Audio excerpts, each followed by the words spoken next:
Hare Krishna Prabhuji, Dandavat Pranam. Dandavat Pranam Mata. So do you have two devotees are ready to Yes. express their grateful attitude? Please go ahead.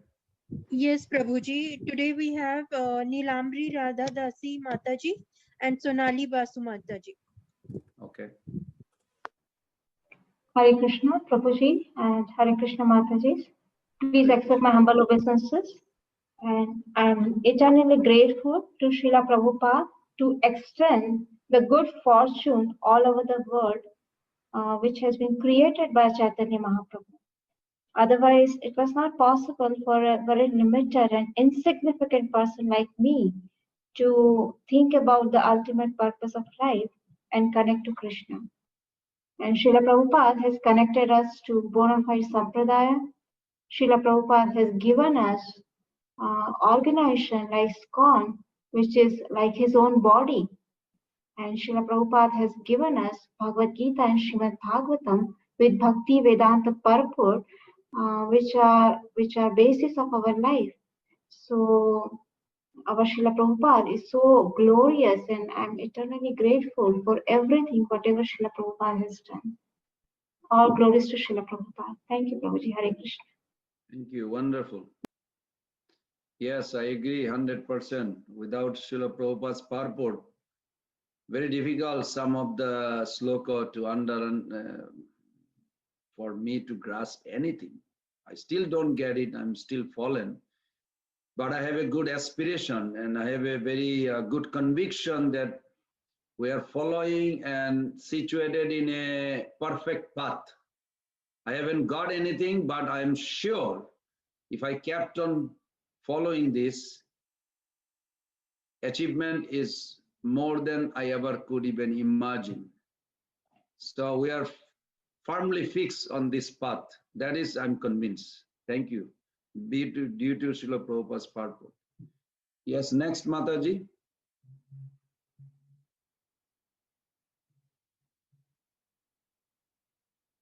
Hare Krishna Prabhuji. Next is Sonali Basu Mataji, but I think she is not there. So Okay. maybe, yeah. We can wait till she comes back. We can do later. But I want some volunteer to start studying chapter 4. Whoever did not read will be appreciated if you want to participate. I'd like to read, Prabhu, if possible, please. Okay. Yes, go ahead, Mata.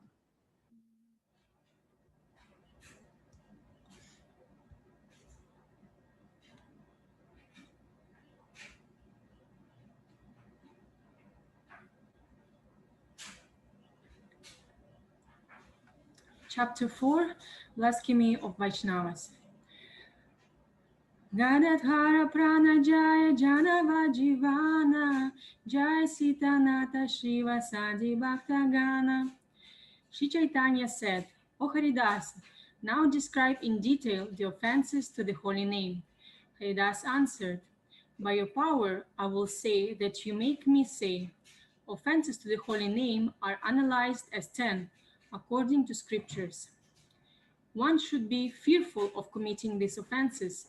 They are as follows: to blaspheme or criticize the Vaishnavas, to consider that other living entities, such as the demigods, are independent of Krishna, to disobey or disrespect the Guru, to disrespect scriptural authority, to interpret the meaning of the name and to think that the glories of the name are imaginary, to commit sinful activity on the strength of the holy name, to give the name to the unfaithful who are not ready to accept, to consider the holy name as karma and pious activity, to be inattentive while chanting the holy name.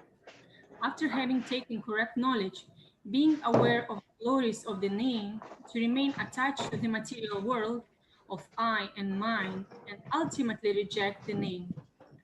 These shall be described one after another. The first offense, known as Sadhu Ninda, criticism of Vaishnavas, is very harmful for those wanting to progress in spiritual life. First, let us define what Sadhu or Vaishnava is. In the 11th canto of Srimad Bhagavatam, Krishna enumerates to Uddhava the characteristics of a sadhu. Dayalu means merciful, Sahishnu, tolerant, Sama, equal, Droha, Shunya, Vrata, penance without injury to the body, I think Bradranath Prabhu Satya, is Sara, at truthfulness, mute. Vishuddhatma, purified, Parahita Rata, engaged in the welfare of mankind, Kame Akshubhita Buddhi, intelligence free from lust, Dantam, restrained, Akinchana, devoid of concept of ownership, Mridu, gentle, Shuchi, clean, Parimita Bhoji, regulated eating and other habits, Shantaman, peaceful, Aniha, apathy to materialism, um, Triman, patience, Sthira, steadiness, Apramata, attentive, alert, Sugabhira, very grave, Vijitam, Shadguna, conquering over the six gunas, hunger, thirst, lamentation, envy, old age, and death. Amani, not expecting honor from others. Manada, giving respect to others. Daksha, skillful. Avanchaka, non-hypocritical.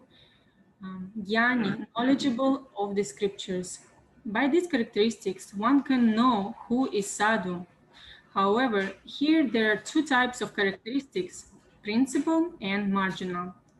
The principal characteristic is exclusive surrender to Krishna, while all other are dependent upon it. By some good fortune, one may get the association of Vaishnavas and then attain a taste for the name, chant the name, and take the shelter of Krishna's lotus feet. This becomes chief characteristic, and by continuing to chant the name, all the other characteristics may make their appearance. Therefore, they are called marginal or accompanying. Though secondary to the principal characteristic, they will certainly appear in the body of a true Vaishnava or sadhu as an effect of proper chanting of the holy name. On the other hand, the status of Grihastha, Brahmachari, Vanaprastha, and Sannyasi, Shudra, Vaishya, Kshatriya, and Brahmana of the Varnashrama system and their respective habits and qualities are external distinctions which is no way determine who is sadhu. The chief characteristic of a sadhu is his complete surrender to Krishna, which is not dependent on a certain varna or ashrama. Through the example of Raghunath Dasa, Sri Chaitanya taught how the Grihastha Vaishnava should act. The married man should enter household life with a mind steadily fixed on service to Krishna, not enamored by sense gratification, and in this way the householder can gradually cross the ocean of material existence. Instead of playing as a false renunciate, Markata Vairagi, enjoying with the senses in the cloth of a sannyasi, it is better to take only those things necessary for survival in the material world, while cultivating non-attachment. One should always be internally fixed on Krishna, though externally one may act according to one's social custom in Varna and Ashrama. Krishna quickly delivers such Grihastha Vaishnavas. When Raghunath Das gave up household life, the Lord gave him instruction on the life of renunciation. One should neither listen to materialistic conversation nor speak materialistic topics to others. One should not eat fancy food or wear fancy clothing. One should always chant the holy name, respecting all without expecting honor, and meditate on eternal service to Radha and Krishna in Raja within one's mind. The principal characteristic is one, namely surrender to Krishna's name, which will prevail in all sadhus, no matter what varna or ashrama, grihastha or sannyasi. However, according to ashrama or varna, the secondary characteristics will differ to some degree.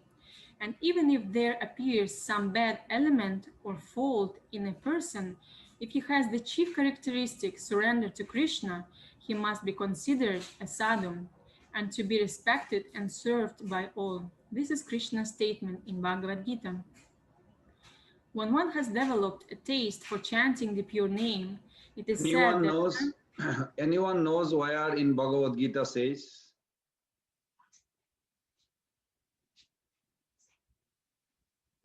Api chedasu duracharo bhajate mavananya.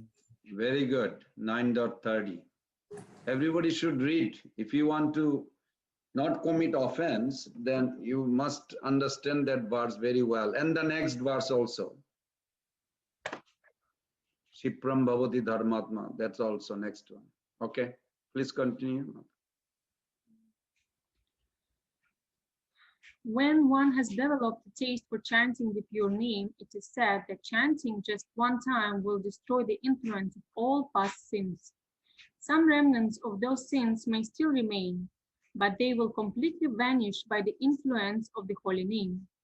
Since these traces of sin will quickly go, that person is known as the most righteous person. Of course, if the materialist sees those traces of sin in a Vaishnava sadhu, he may consider that the sadhu is just like a materialistic sinner. If he should criticize the sadhu because the sadhu has a trace of sin coming from previous sinful activity, he is committing sadhu ninda. He is to be considered a rascal because of his fault of criticizing a Vaishnava, and by this nama paradam, offense unto one who has surrendered to the name, he falls directly under the wrath of Krishna. It is concluded that one who is solely devoted to Krishna and sings his name is known as a sadhu. Other than the devotees of Krishna, no one else is considered to be a sadhu. One who considers himself a sadhu is filled with material pride, but one who thinks himself to be the lowest rascal humbly takes shelter of Krishna and sings Krishna's name is the real sadhu. Knowing himself to be less than a blade of grass, considering himself like a tree of tolerance, not expecting honor for himself and giving honor to all other living entities, he chants the name and attains attraction for Krishna. If a person of the above qualities chants the holy name even once, he is considered a Vaishnava and should be respected. The Vaishnava is the friend and spiritual leader of the universe. He is a notion of mercy to all living entities. Whoever criticizes such a Vaishnava goes to hell birth after birth, for there is no path for real liberation other than bhakti, and bhakti is obtained only by the mercy of the Vaishnavas. In the Hold pure... on to it. Mother, just hold on to it. Sure. I want everybody, please keep a little note in your mind. While mother was reading, I was thinking like certain very important point. In the history of Gauriya Vaishnava, the Acharyas giving their own explanation from the experience, not just theoretical. So please write something in your memory, in your memory head or whatever, notebook, that Krishna focuses not on what wrong you have committed.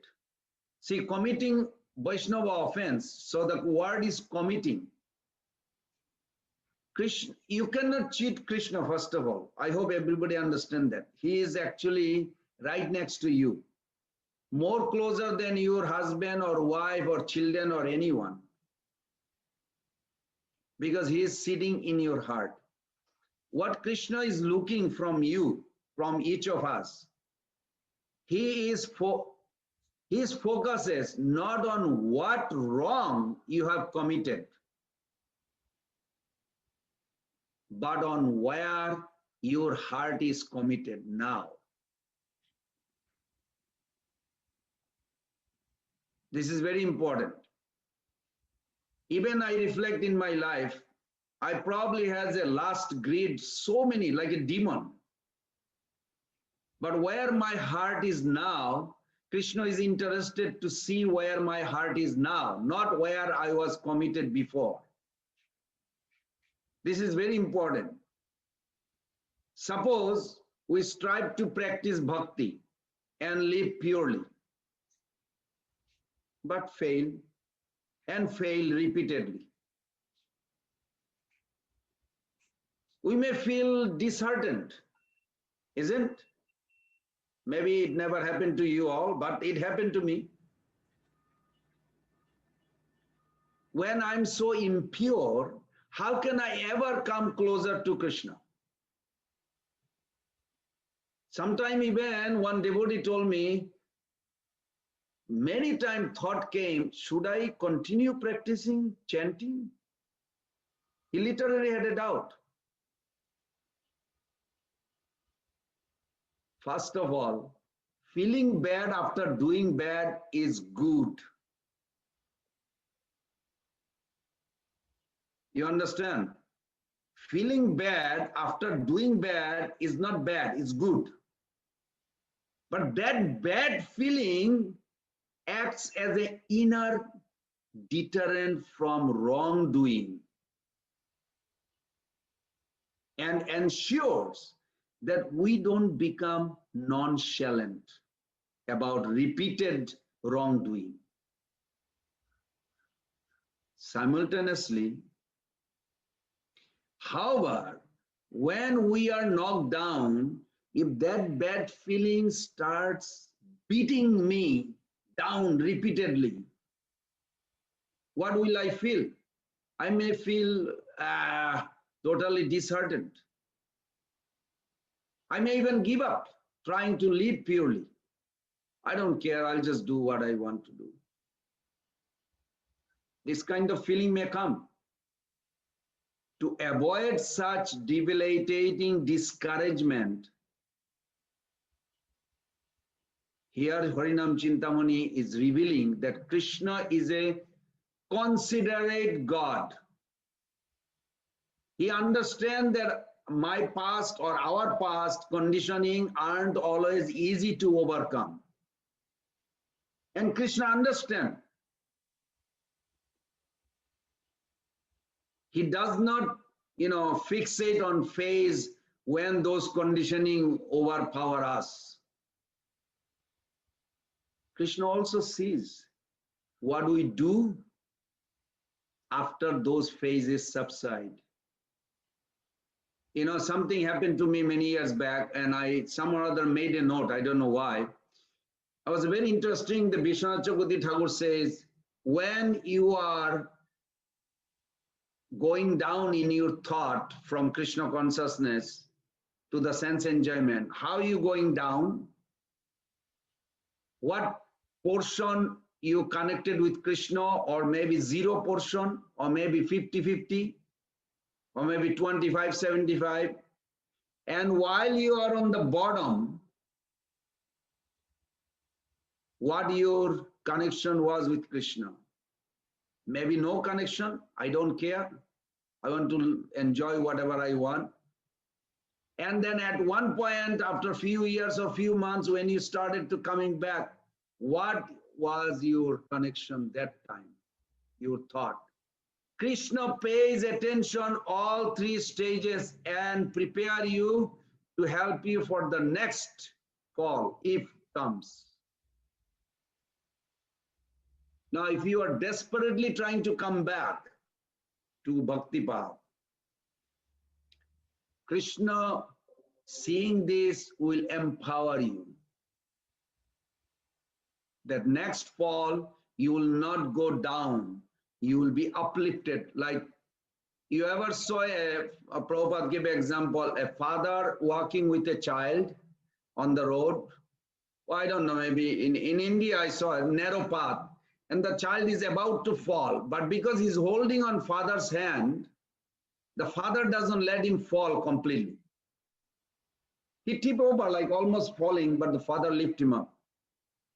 Prabhupada said, Krishna will lift you up. It depends on your attitude. So as I mentioned, Krishna does not fixate on phases when those conditioning overpower us. Krishna sees what we do after those phases subside. If we don't reject pure living as a impractical, if we don't dismiss bhakti as important, if we resume our bhakti practices, Krishna appreciates that resilience. And Krishna considers us well situated if we stay determined to serve him, even after succumbing to wrongdoing.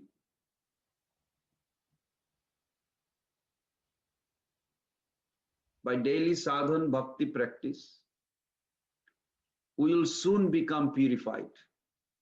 He proclaimed, Krishna really proclaimed, that's why next verse I mentioned that you should memorize that also. That if we become nonchalant about our lapses, don't even try to purify ourselves, then that shows our heart is not committed to Krishna. That is the important point. Krishna will stop intervening personally in your life, in our life, and we come under stringent law of karma. But if our heart is committed to Krishna, as shown by our resilience in practicing bhakti, then Krishna gives us hope and strength to persevere in our bhakti practice. This is very important. Please remember, Krishna did promise that, and he hold on to it. So when we focus not on our conditioning, but on our Lord's unconditional love, we can slowly but surely overcome our conditioning. So please remember that Krishna focuses not on what wrong we have committed, but on where our heart is committed. I want somebody else also continue to read. One person more. Who didn't read yet? Aditya Narayan Prabhu, are you there? Would you be able to continue reading? Yes, Prabhuji. Please go ahead.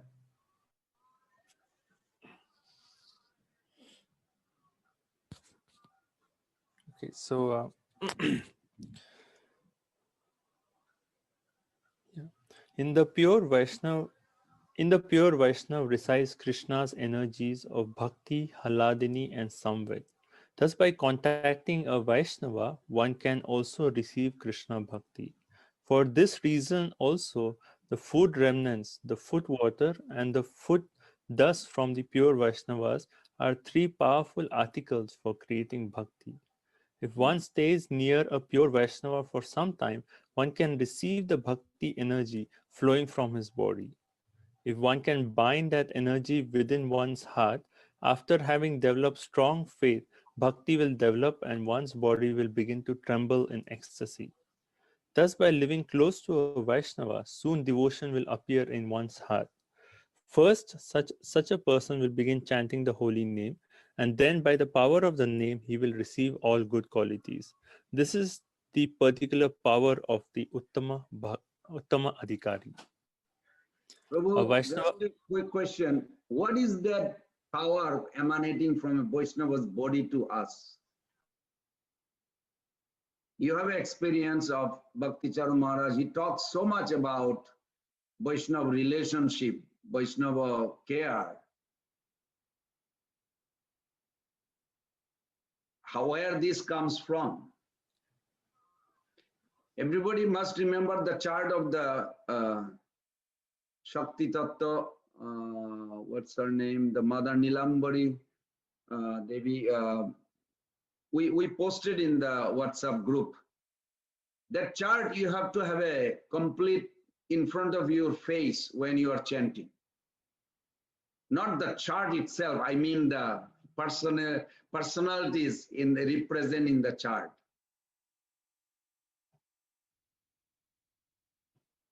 When a particular, I mentioned about Bhakti Charan Maharaj because he talks so much about spiritual world.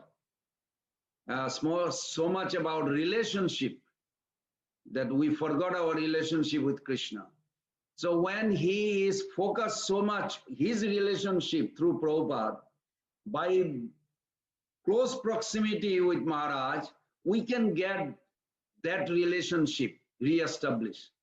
What is that means? Sandhini potency, first. How do you know Sandhini potency? Somebody remember? There is a symptom of Sandhini potency. That you feel deep attraction, longing within your heart.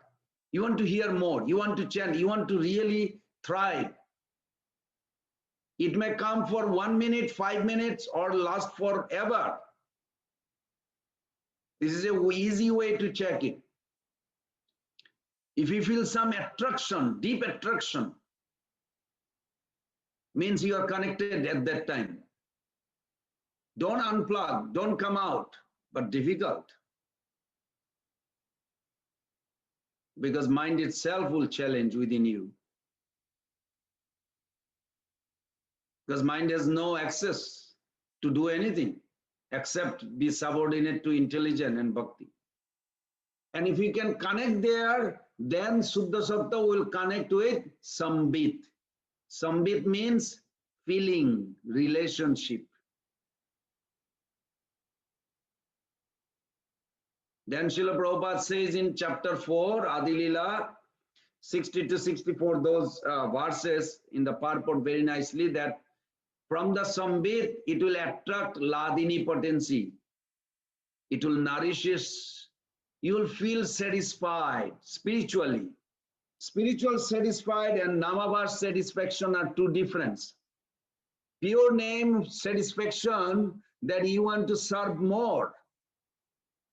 You will go closer.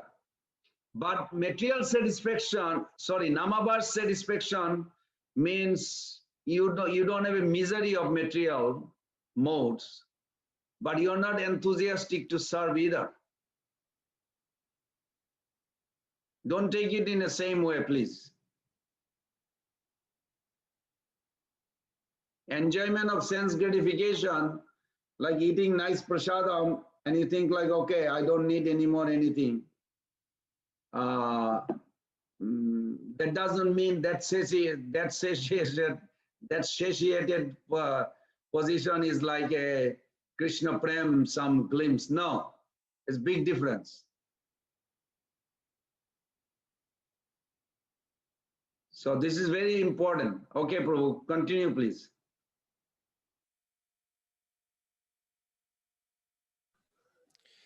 A Vaishnava may be criticized on 4 counts: his caste by birth, previous sins or faults in this life, an unpremeditated accidental act of sin, and present traces of previous sinful activity. Though all these conditions may be present in a Vaishnava, they are insubstantial grounds for criticism of a Vaishnava. One who so blasphemes a Vaishnava will be punished by Yamaraj, because a Vaishnava is spreading the glories of the Lord's names. The Lord does not tolerate such criticism of a Vaishnava. Giving up dharma, yoga, sacrifice, and gyan for the name of Krishna, the Vaishnava is the topmost person. Criticism is a serious offense. Furthermore, he does not criticize the scriptures or the demigods, but simply takes shelter of the name. One should rather eagerly take the dust from the feet of a Vaishnava, regardless of whether he is a grahastha or sannyasi. One will treat him only according to his advancement as a Vaishnava, which is based upon his degree of attraction to the holy name. Such things as caste or ashrama, wealth, learning, youthfulness, beauty, strength, or number of followers are not factors. It goes without saying that one who has taken shelter of the name will not indulge in sadhu ninda. One who criticizes a sadhu is not situated in bhakti, but in aparad against bhakti. A serious person, therefore, would not indulge in criticism, but associate with, hear from, and serve the sadhu. Because association with those who are not devotees is bound to produce disrespect for devotees, sadhu ninda, The devotee is careful to avoid such association. Materialistic association or asat sanga is of two types: association with women and association with those devoid of devotion to the Lord. Association with women means associating with women not according to Vedic tradition. This association with women, which is not authorized by scripture, is divided into association with women outside of marriage for the purpose of sex life and association within marriage where one is controlled by one's wife. Thus, only one who is married according to prescribed rules and is following the rules for married life, in which the wife is submissive to the husband and the husband acts as a sadhu, is the association considered bona fide. Other types of association are considered asat. The second type of asat association, association with non-devotees, is of three types: association with Mayavadis, association with pretenders, and association with atheists.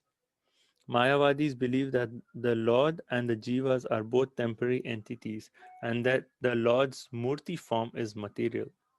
The pretenders, though without genuine devotion or renunciation, pretend to be devotees to make a living. The atheists do not believe in any form of God.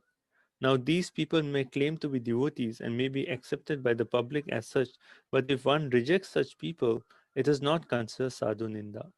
Furthermore, one who criticizes a person who gives up these asat people should also be rejected and avoided. Therefore, the serious devotee who gives up asat sanga, which causes sadhu ninda, and exclusively takes shelter in the name, will certainly receive the treasure of prema. It may be observed that in order to proceed properly to prema, one must be able to distinguish the devotee from the non-devotee. For one must avoid the aparadha of criticizing the devotee and seek his association, and simultaneously reject the non-devotee completely. One must furthermore be able to distinguish the types of Vaishnavas according to their spiritual advancement. These are of three types: the materialistic Vaishnava or Vaishnav Praya, almost a Vaishnava, is he who has mediocre faith in Krishna but has no service attitude to sadhus. Actually, such a person is not a Vaishnava but the dim image of a Vaishnava, Vaishnav Abhas. However, if he is not a Vaishnava, how will he be permitted to associate with Vaishnavas who do not associate with non-Vaishnavas? Therefore, this person is considered to be at the beginning stage of a Vaishnava, Kanishta Vaishnava, upon whom the actual fixed up Vaishnavas will bestow mercy so that he becomes purified.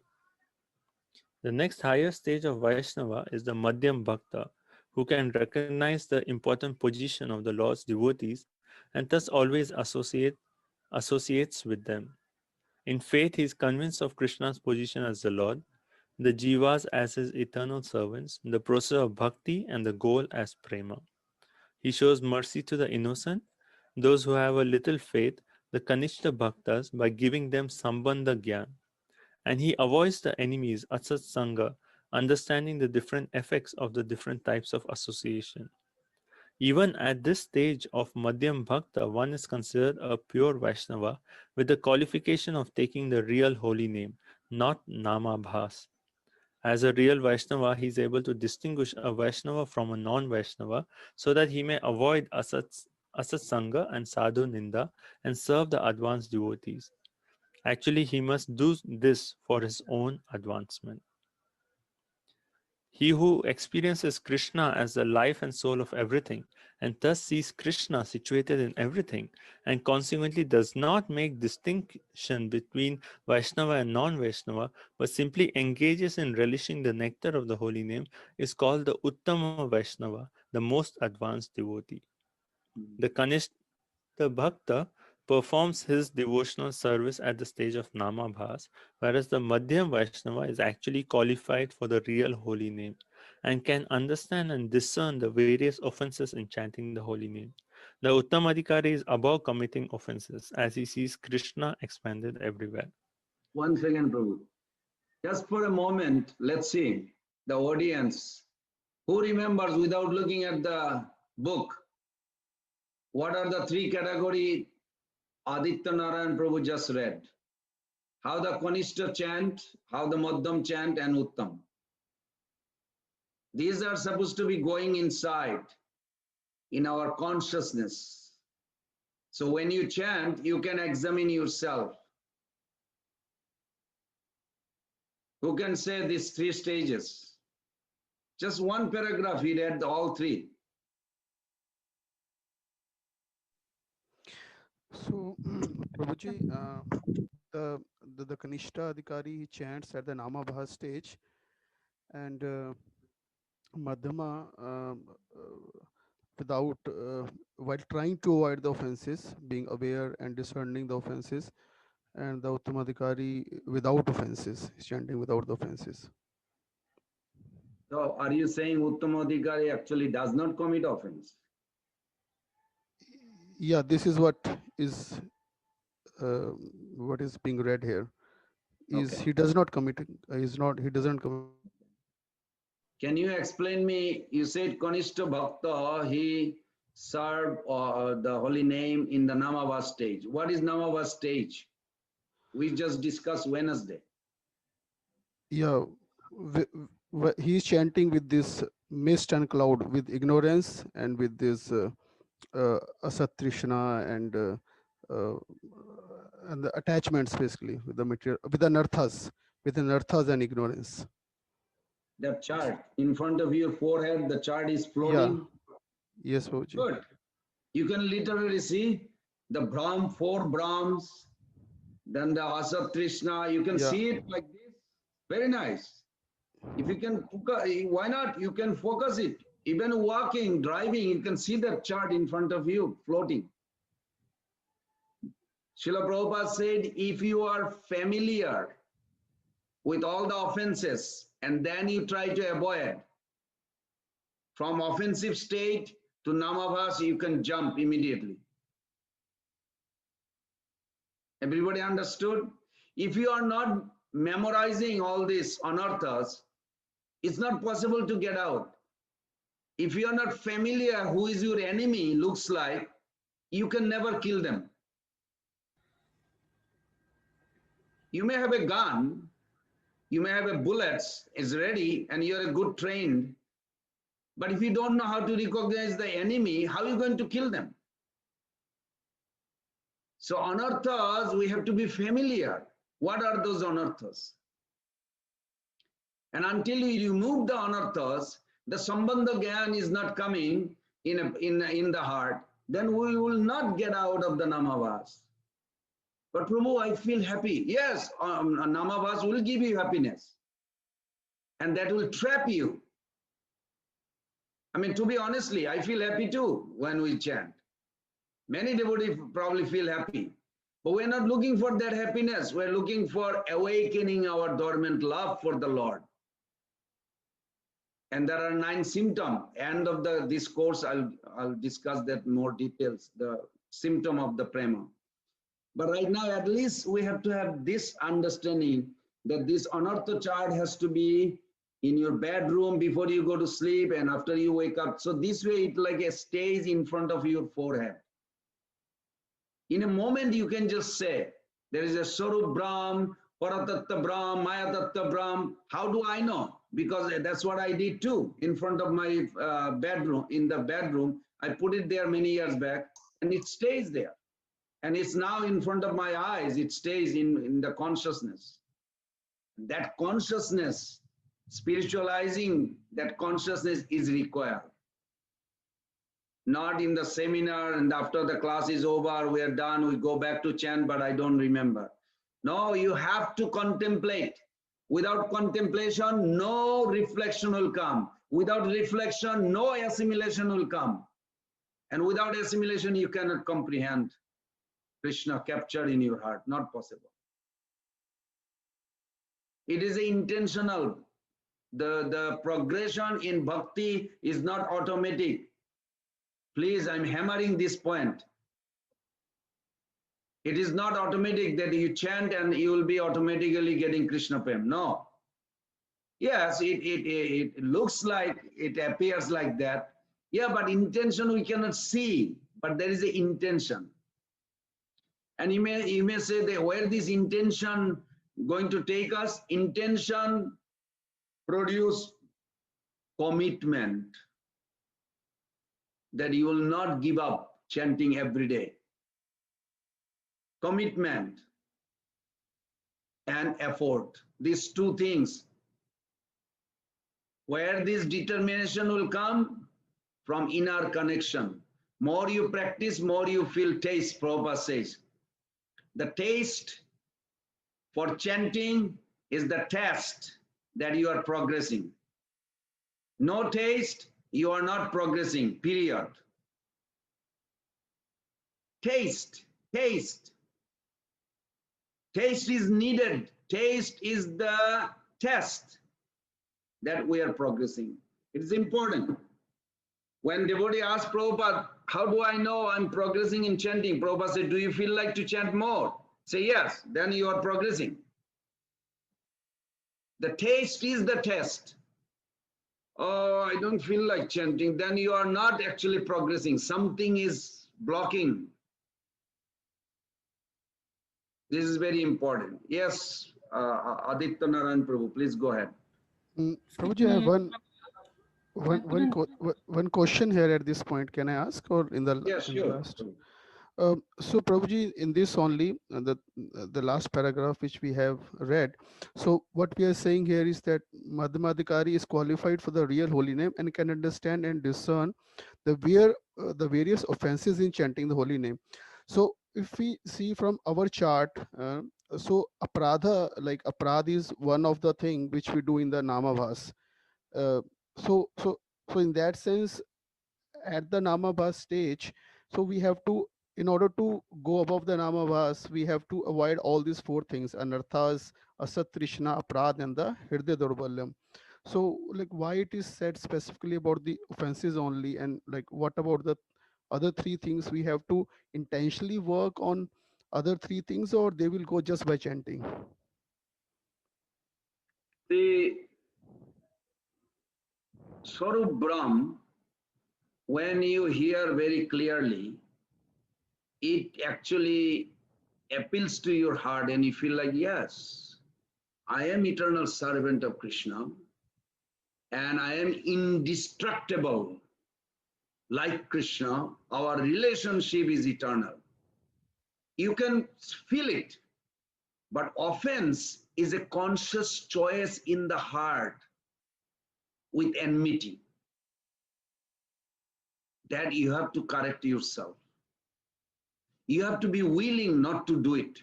You are willing to bring positiveness.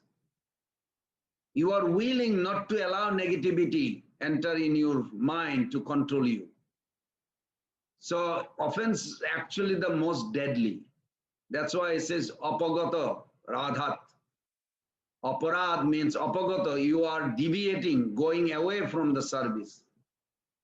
Swarup Brahm, Paratattva Brahm, Mayatattva Brahm, these are actually Sadhu Sangha will give you revelation within your heart and you will grasp it and you will feel very comfortable that, yeah, it makes sense and it's proven. But offense, it is your own personal choice. Okay, Prabhuji. So in the offenses also, like we have four types like seva pras and other pras. So in that also, nama prat is the most important thing we have to focus on. So that's why, like here it is said, like 10 nama prat are the most important thing for us to avoid, and other will be taken care by that, and we keep on chanting, taking care into that. That's true. And Vaishnava Aparada actually is most important even among 10 offenses. Of course, all 10 offenses are dangerous, but within the dangerous, there is a gradation of danger. Because other offenses, Nambole Paparchan Prabhupada once said, that is also deadly offense. In what sense? Means as long as I'm taking advantage. I don't know, Prabhu, I'm being honest to you. I used to take advantage of Krishna's shelter. Like if I did something wrong, one day at my work, I lost the customer job. And I don't know where I put it. And I was praying to Krishna and I'm feeling also guilty. Just My stupidity, I don't know where I put it, and now I'm praying to Krishna. I'm engaging Krishna to help me like a servant. This is horrible. It's for my mistake. And so many things like that. But eventually, of course, Krishna is helping. But then I read one purport. It's very interesting in 6th canto. Prabhupada said, if someone take advantage of Krishna's help, and he keeps on committing the same mistake, and he wants to just get away by taking shelter of Krishna and praise to Krishna, Krishna will put him into a situation where he will be humiliated such a bad way that he will learn a lesson. And that person will think, why? I'm such a good devotee. Of course, he won't say to others, I chant every day, I follow everything. Why I'm being humiliated so badly? Well, I don't take it easy way learning. So Krishna giving a big, little slap may not work. So Krishna give a little push. It hurts, and then I learn. It's not Krishna's fault. Krishna just wants me to come back as fast I want, actually more than I want, but with a genuine, sincere desire, not just lingering life after life. One Maharaj, he's a sannyasi, he told to Prabhupada, he had a dream of Bhaktivinoda Thakur. Prabhupada says, okay, this is Bhagavat Prabhu, in case if you are interested. Bhagavat Maharaj, he told this story to us. Prabhupada says, possible you are lingering, hanging around for a few life. Why don't you make this your last life? Why are you trying to do that? Otherwise, Krishna going to give you a little doses, you may not like it. I don't know if you can relate. Sometimes we are not really 100% convinced we want to go back spiritual world. We think like material world is not bad. I mean, if you have a good money and good health, it's not bad. I mean, it's like, it's not enjoyment, I mean, it's not bad. It's okay. We just met. Where are you coming up with this when Krishna says Dukkhalayam Shashvatam? The word Dukkhalayam means a alloy or a home or a whatever you call storage place, warehouse of dukkha. Where it says Sukhalayam? It did not say. It says Dukkhalayam. But I think it's not bad. Are Baba, where this is not bad idea coming from? So Vishwanath Chakravarti Thakur says sometimes Krishna purposely give little more suffering to some devotee who convinced that he doesn't want to go back, even though he took the path. He really prayed. Believe me, each of us, sometime in your life, either this life or previous life or some life, you prayed so hard. You cried even, my Lord Krishna, I don't want anything in this world. I want to go back home. I really want to go back home. But after a little time, oh, that Mataji is so beautiful. Oh, that Prabhu is so handsome. Oh, the business is doing good. Some idea replace this. So Krishna creates another test. Okay, you forgot that purpose was to get purified and come back home. But you seems like he wants to hang around. So purposely Krishna keeps little sickness in our heart just to make our journey easier. I saw one Mataji was scaring her child because the child doesn't want to go back home. It's dark evening. He said, you know what happened in the evening? Some evil spirit come and going to really eat you up or something like that. And the child started crying and running to mother. And I was thinking like, was it required? Yeah, it is required because the child didn't want to go. How are you going to convince the child? It's a time not to play in the darkness, to go back home. So mother creates this. Krishna creates also something like that for us. In a morning walk, Prabhupada said, they should stop playing, taking different body. Now they should get out of this playing game. Devotee was like, what playing game? It's taking one body after one body and millions of life going by. They think still they want to play. Still they want to play. I'm not talking about you all. I'm talking to myself, convincing. So that's what it is. Thank you, Prabhu. It was a very nice question. Prabhu Aditya Narayan Prabhu, please keep on going. Yes, Prabhu. It can be seen that it is important for the practitioner of bhakti, whether a Kanishta or Madhyam Bhakta, to understand in his performance of sadhana his own position in devotional service according to his internal purity. By doing this, one can avoid non-devotees, asat sangha, and by this one can advance further. Therefore, it is important that one come to the position of Madhyam Bhakta, one who is qualified to make these distinctions. The typical activities of a real devotee, Madhyam Bhakta, are to avoid sadhu ninda and to take association of sadhus, serve sadhus, and give knowledge to the innocent jivas while performing Nam Sankirtan. Being overcome with the material modes, if one commits the offense of blasphemy against a devotee, one should sincerely feel repentant and cry at the feet of that devotee for mercy and forgiveness. The devotee who is by nature very merciful will forgive the offender. Haridas concluded, according to your order, Lord, I have discussed the first offense. This I offer to your lotus feet. That person who, like a bumblebee, lingers at the lotus feet of Haridas will receive the touchstone of the holy name as his life and soul. Hare Krishna. Wow, wonderful.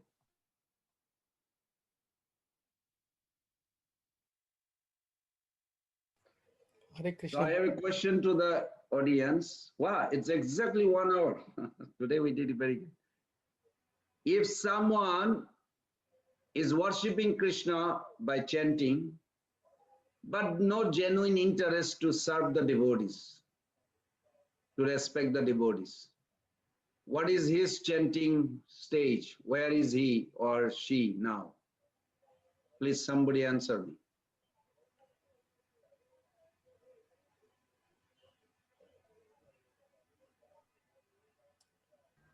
Prabhu, it doesn't, he hasn't even entered the Kanishka stage probably.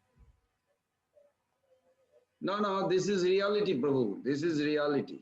If you really could enter into the heart of all those chanting devotees in the world, you would say, no, no, they exist. They are biggest number. Where is his chanting level? Is it offensive, or namavas, namaparad, or suddhanam? Where is that person? Offensive, Prabhu.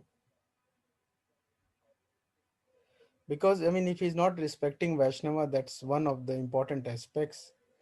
Uh, and I mean, this is the most basic thing which even somebody who is not a devotee, this is the most minimum thing required from being, just to be gentle and to respectful to others. That is, they are respectful. Maybe he's very quiet or she's very quiet and chanting her rounds and not doing anything, just peaceful, not interested to serve the devotees.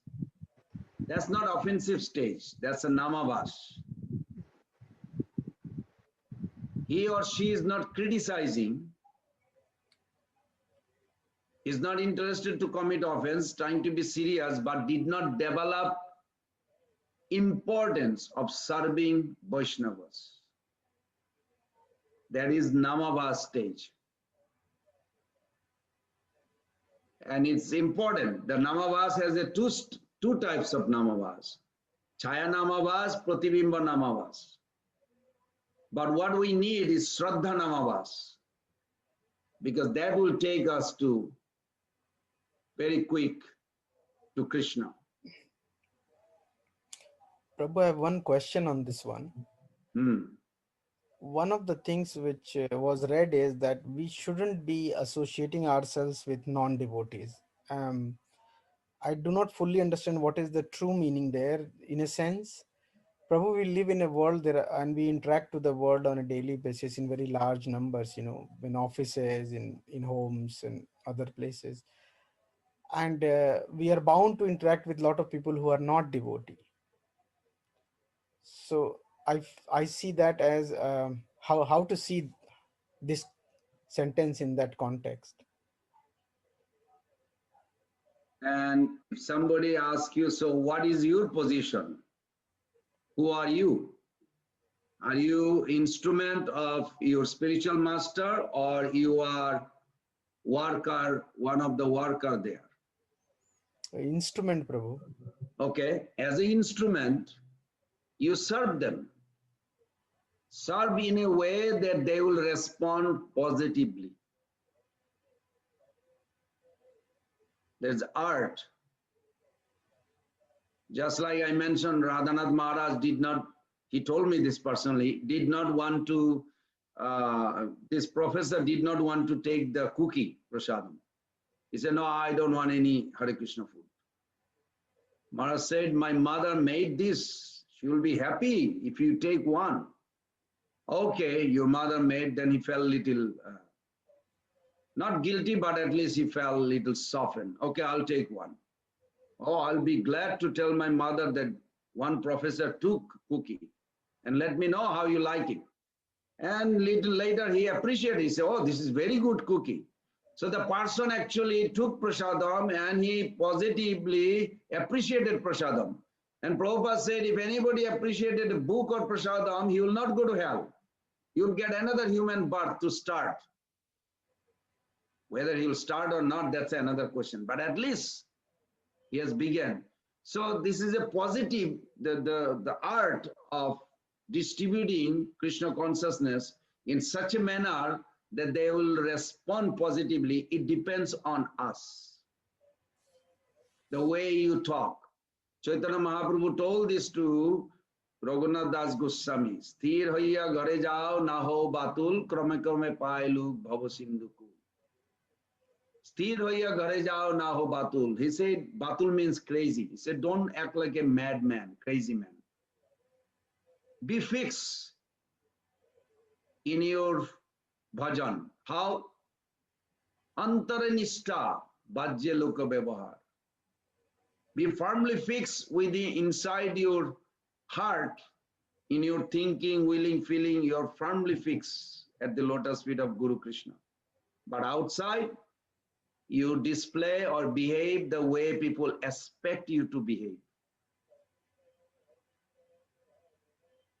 Krishna is not interested for the whole shopping plaza to be offered to him. When a devotee said to Prabhupada that, oh, this Prabhu, he took his Brahman thread and he offered everything in the plaza to Krishna. So Prabhupada said, his plaza, whose plaza is that? His? He said, no.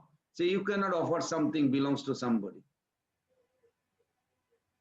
See, we have a lot of misconception. One devotee thinks, if we have $1 million temple, it will attract a lot of people. That's a good idea, but Krishna is not interested for a $1 million temple. Krishna is interested to make devotee. He wants instrument means, what can I do to inject little bhakti in a working place? In your working place, if they see your behavior, if they see your gentleness, that will attract them. You don't have to even say anything. They will think, why is this person so nice, so gentle? His behavior is so caring. Eventually, they will be interested in your life. And they want to actually inquire, like, what do you do? And they will be attracted to Krishna consciousness on Christmas or some festival day if you give them books or something. But if they see that you look down to them, if I look down to them, they will feel it. They will reciprocate in that way. So we have to be very careful. That's what Bhaktivinoda Thakur is trying to say, that it's not that we have to reject. You know, like I mentioned other day that we use microphone, but Prabhupada told to Mukunda Maharaj, the people who work in the factory, who makes the microphone, they all will get little bhakti unmukhi sukriti.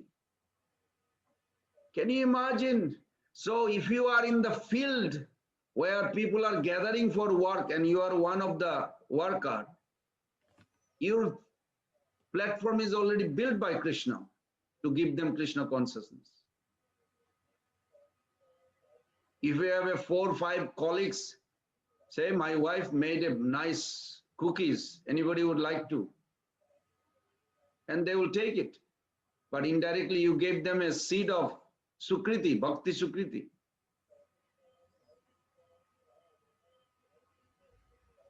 Of course, this is a good side. There's also other side where we have to be cautious that we don't put our heart in karmis or gyanis place. Heart means in our discussion, we have to be very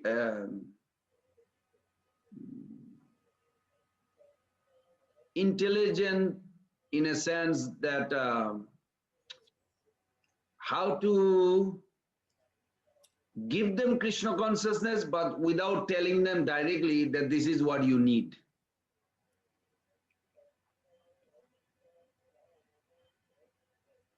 And many devotees in this area works. Like in our post office, we have 4 or 5 devotee works. And every few months they distribute prasadam.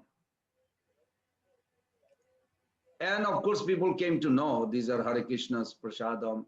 Because the taste is so good, they love it. So when is our next food? What do you call prasadam? When is the next Krishna prasadam? They ask. Now everybody is not showing their eagerness. They are little, shy, or they hesitate because they are loyal to their God, or they have some idea of their God, and they think like they don't want to run away from their belief or anything.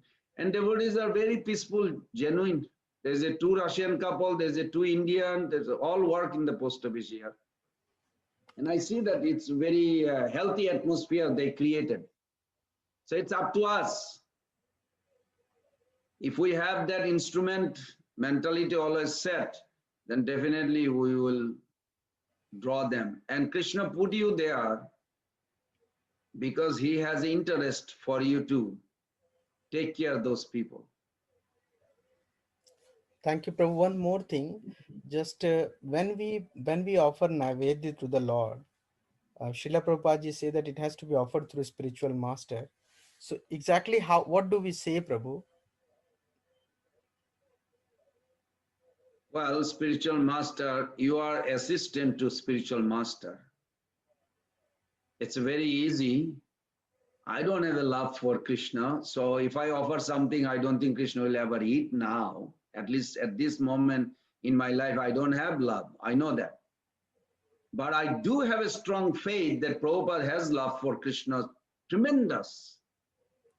So when I offer, I actually literally, with the mantra, I chant. Idam naivedyam aham samarpayami klingoraya saha. Kling sing Radha Krishna bhai namaha. After chanting the mantra, I say, my Lord, I am follower of A.C. Bhaktivedanta Swami, who loves you so much. Because he wants us to do it for his pleasure, please accept this offering. And yes, the deity is bound to take because deity loves, Krishna loves Prabhupada, and they will take. So like that, we are assistant to our spiritual master. You can say that my guru has so much love for you, please take. And deity will take. And then after that, you distribute the prasadam. Thank you, Prabhu. Prabhuji, I have one question. It is on the page 24. I think this is very interesting statement. I know we all read, so I just want to get some more understanding how to really understand it. I mean, when it says about asat or the association, association with a woman, in that it says like association within marriage where one is controlled by one's wife. That is also asat. How do we understand this? I thought one Mataji going to ask that. I don't know why. This morning when I was reading, I thought probably some Mataji will feel bad, like, is that a translation mistake or something?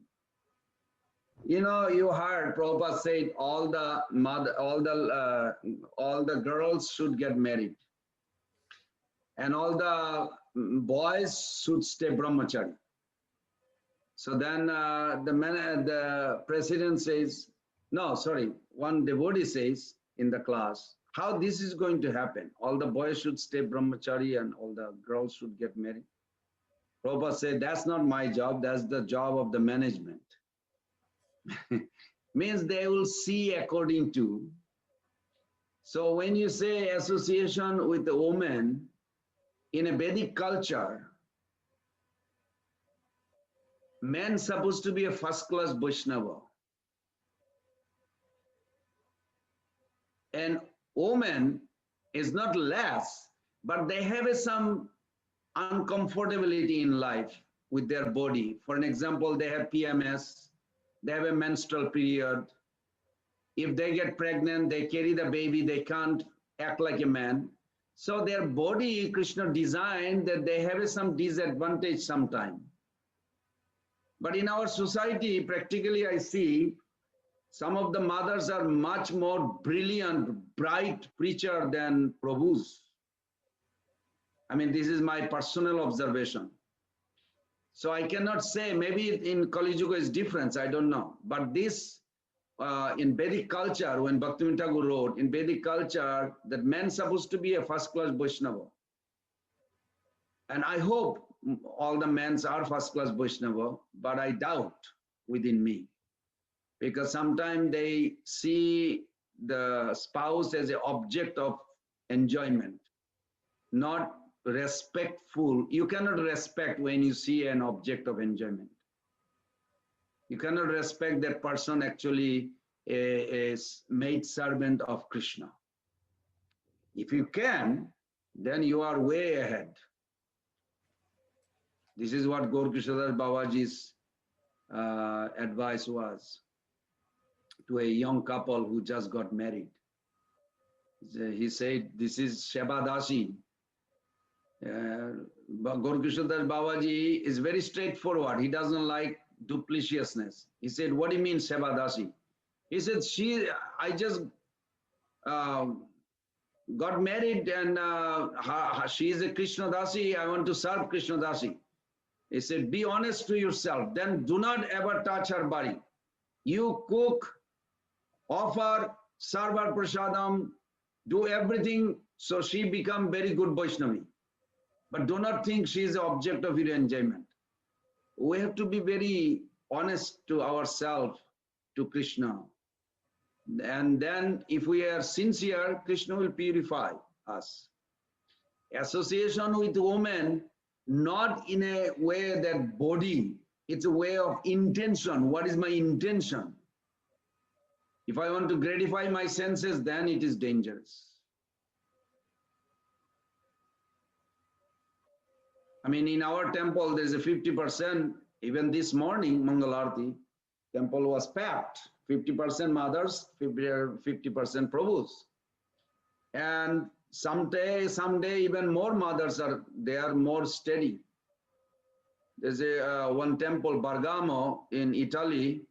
And I remember in Mangalarti, these old mothers, all Prabhupada's disciples, so many Italian mothers, they are every day in Mangalarti. So I was staying with the brahmacharis. I said, you know, what's wrong with these young brahmacharis? I was talking to them. I said, well, you know, they don't speak well English, but still, one devotee was translating. I said, these mothers, oh, they're Prabhupada's disciple. I said, no, their body is body. They are so dedicated. Why can't you all be dedicated? Be there on time before Mangalarti. Finish your rounds before Mangalarti. This is a youth, full body. Use it. So in a place in a different temple, a different atmosphere. But here, when we see association with women, means you have to ask your intention. What is your intention? If my intention is to enjoy her body, then it is not a good situation. If my intention is to help that person to progress in Krishna consciousness, then it is not an association with woman. It is association with Krishna's servant. Then it's all right. Question of checking our own heart. This is what I understand. And also, I want to be honest to you all that you probably know that pastimes. Srila Prabhupada was such a genius. One day in Mayapur, Jagataka Maharaj is still alive. He can tell you the whole story. As Prabhupada was going after morning walk, as he was going on the Lotus building, before you go to the floor, there is another platform still there. You can stand there and look at the garden. So Prabhupada would stand there, and there was a 20 devotees, and Prabhupada pointed out one grihastha. He said, "Why did you go last night to a prostitute?" Now, I was in Mayapur for almost 11.5 years, but I never knew there is a prostitution in Mayapur. But some or other, and Jagataka Maharaj said, everybody was shocked. How did Prabhupada knew? So Prabhupada asked that, why did you go to prostitute last night? And that devotee was so nice. I'm glad this happened actually. He was so nice. He pleaded guilty. He said, he came forward to Prabhupada and he started crying. He said, "I'm so sorry, Prabhupada." He said, "Why did you go there?" He said, "Because my wife said, without conception of child, we cannot meet. This is the instruction you gave." Then Prabhupada thought for a moment. He said, "Don't go to prostitute. It's all right. You can meet with your wife. In Kali Yuga, you may not be controlling your senses. It's rather you associate with your wife, even you cannot conceive child, for the sake, in this case. But generally, it is instruction is like that. But Prabhupada said, but don't go to prostitution." So like this, Prabhupada is very accommodating. Prabhupada understand where my position. I should ask myself, okay, I am fallen condition, but I want to reach there. I don't feel like I want to go there. I'm enjoying what I'm enjoying. But at the same time, I'm hearing if I go there, my advancement will be reaching quickly, and actually the happiness in Krishna consciousness will rise. But I cannot see that right now in order for me to give up this. So what should I do? At least be honest to Krishna, to holy name, that I have difficulties. I don't have a higher taste. Where I am today, that's where I am. I am aware of my enjoyment. But there is a higher taste. All the acharyas are saying. So please help me to go there. If you are sincere, serious, Prabhus and mothers, believe me, it works. I had a problem and it worked. Really worked. Krishna really wants you to be very sincere and honest. First of all, you cannot cheat. You cannot, one person you can never cheat is Krishna. He knows your entire memory. He remembers everything you did. There is no use of even thinking of cheating Krishna. But there is a bigger gain if we can really be honest to Krishna.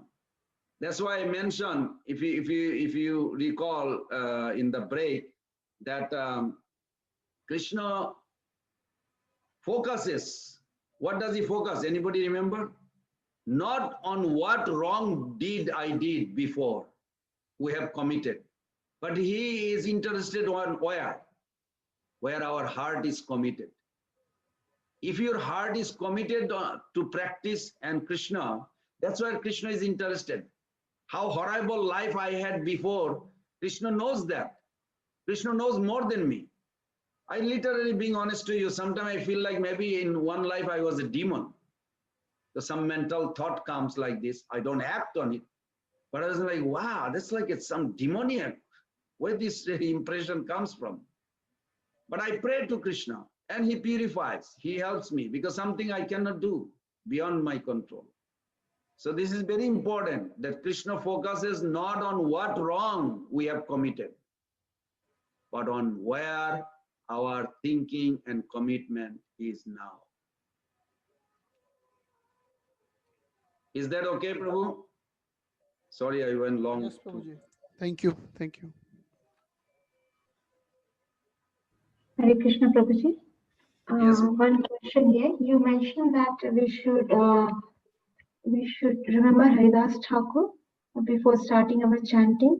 So I just wanted to know, is there any pranam mantra for Haridas Thakur, or we just remember in mind before starting our chanting?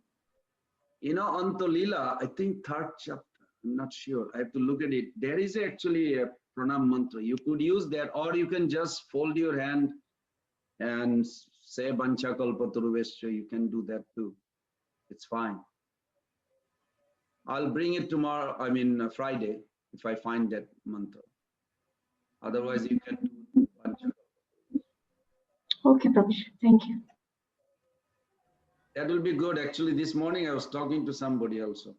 And I'm starting also like Haridas Thakur, paying obeisances every day to Haridas Thakur, especially because he's a Namacharya.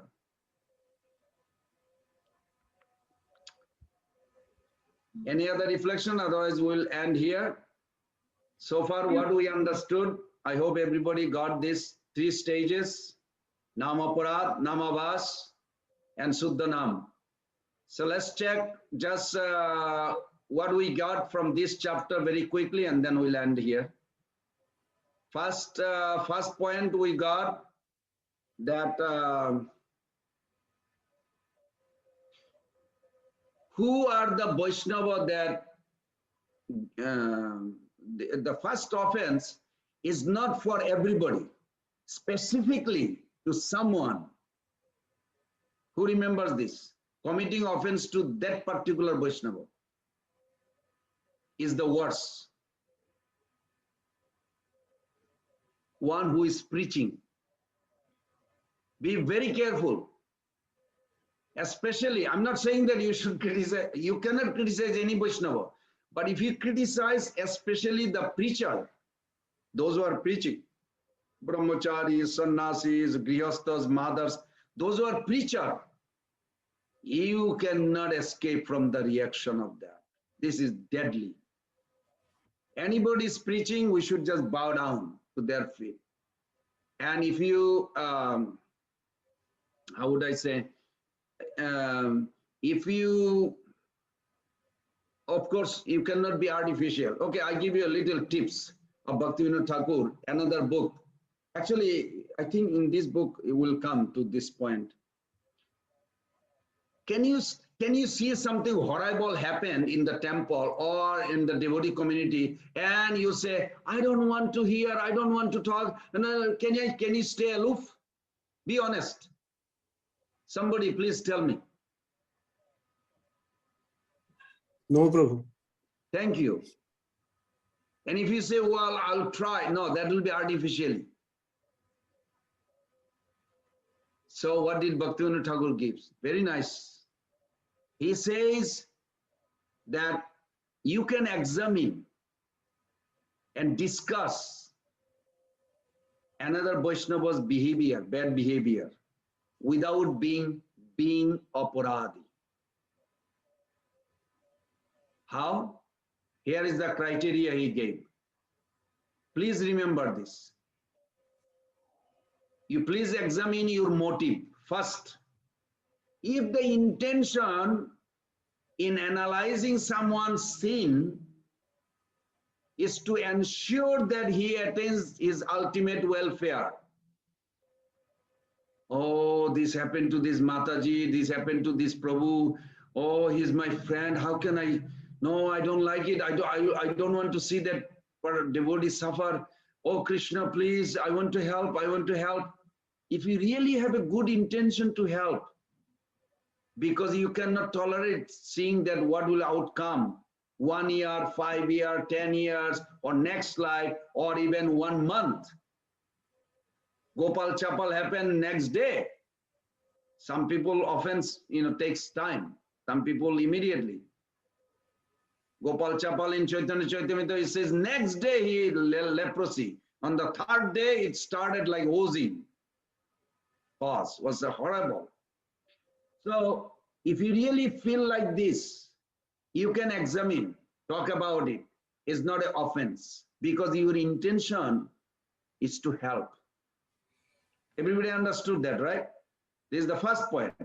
Second point, if the motive behind reflection on someone's sin is to benefit the whole world, say you are a preacher.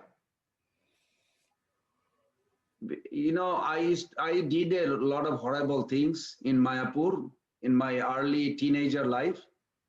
Under the coconut tree in the evening, I cannot blame those leaders because I was part of them. And we used to talk about nonsense, about some sannyasis looking at women, some bad this, bad that. You know, it's like we used to delight, and I feel horrible. So what was that? Why was necessary? I cannot blame them because even though I was teenager, they are senior to me. But still, I should have intelligence not to be part of this criticism. And I suffered for it. All our suffering once you became Vaishnava is due to the offense. So second point is, when you are a preacher or you have a family with many devotees or you are in a group, Bhakti Briksha or Namhatta or something that you have a influencing, then you tell them, you know what happened? That Maharaj, 50 years sannyasi. I'm thinking of one sannyasi fell, and actually I apologized to him through Facebook because I was working under him in late 70s. I was a small boy. And after that long years, he became a guru, even he fell down with these two Matajis from Middle East. And then I felt, you know, bad, this, that, long time back, 20 years back, I commented. But recently, a few years back, I felt bad. I said, I have no right to talk bad about him. He was doing his best. Krishna he's still chanting. So, and Maharaj was very kind. He forgave me. So that was his merciful nature. So like this, it's very important. Otherwise, and you see, the more we are free from this offense, we feel very lighter and closer to Guru and Krishna. It's such an inner happiness. It's difficult to explain. So if for the protection of your audience, whoever it is, family member or group, as I say, you can tell them, you know, this can happen. So we should pray every day. My Lord, Prabhupada, please, Krishna, protect me. Please protect me. We should pray, otherwise we may fall down just like this. In that explanation, examination, it is not offensive, Bhaktivinoda Thakur says. And third one is your own reflection. If you say, oh my Lord Krishna, this can happen to me. I'm so scared. Actually, I did, because I fell trapped. Sometimes I had a strong feeling for a sense enjoyment. I was thinking, like, where is this coming from? Where is this coming from? I was going back and forth, back and forth, back and forth. At one point, I started seriously praying. And Krishna removes this. But we have to be very sincere and honest. Krishna, this can happen to me. I will fall down and I'll go to astray for another life. Next life I'll come back. Again, new bhakta started. But it can go on for life after life. When you have a fear of that, you genuinely pray and you actually explain about what just happened to that Prabhu or mother or whatever, whoever. There is no offense. So for these three reasons, you can examine. And if you don't want to be part of any three reasons, please do not even think. It will give you a little boost. Can somebody repeat all three? So I have some idea. So the first point was, Prabhu, that if you see some mistake by devotee, your intention has to be to safeguard him from the harm of his act. So with that intent, you pray for him. And if you have that intention, so that's checking your own motive, basically, that it has to have right intention there. Very And good. Second point, somebody else? Second point, Prabhu, is to, for the sake of learning a lesson, as a warning, so that for greater good for everybody, we should take it as a message To to be fear careful. them. Fear of Maya. Yes. Yes. Yes. Third, somebody else? For the benefit of the whole world or the larger society. Okay. Very good. Thank you. Okay, so we end here. Everybody said, we'll see you all on Friday. Vancha kalpataruvescha kripa sindhubhaiva cha patitanam pavanebhyo Vaishnavebhyo Nandakari Vaishnavindaki Jai. Srila Prabhupada ki Jai.